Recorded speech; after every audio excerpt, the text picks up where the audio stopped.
Hi, I'm Emily, and today we're going over how to start and end the conversation with clients on the first call. The first thing you should do is answer the phone with your name and the brokers that you work for. Answering with hello isn't a good first impression. Listen to the difference. Hello. Hi, this is Emily with Keller Williams. The second one is much better. Also remember your tone. There are two things to tone, which are smile and speak clearly. People can tell when you're smiling, even if it's over the phone. Now that you're smiling, let's go over how to end the conversation, and I don't mean saying goodbye. I mean we're going over some common things agents say that are actually conversation enders and get people off of the phone when you really want to continue the conversation with this person. First one, that house has already been sold. They reached out and the property is already pending. You gave the consumer the info they were looking for, and now the conversation is closed. Instead, try asking them an open-ended question and start the conversation before you give the info on the property.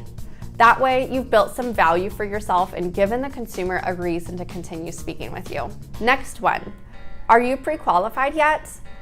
Buyers who are new to this process don't really know what this means.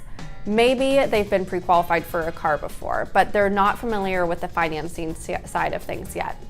To them, this feels like a car salesman asking them what their credit score is.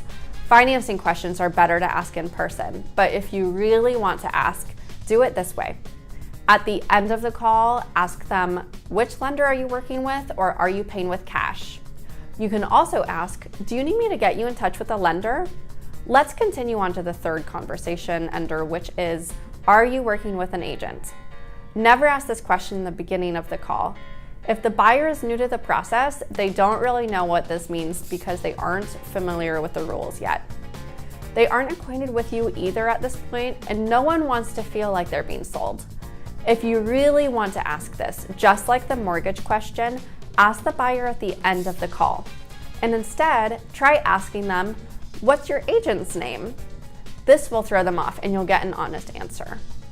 Now that you have some tips and tricks on how to stay away from conversation enders and instead start the conversation in a more productive way, start putting it into use.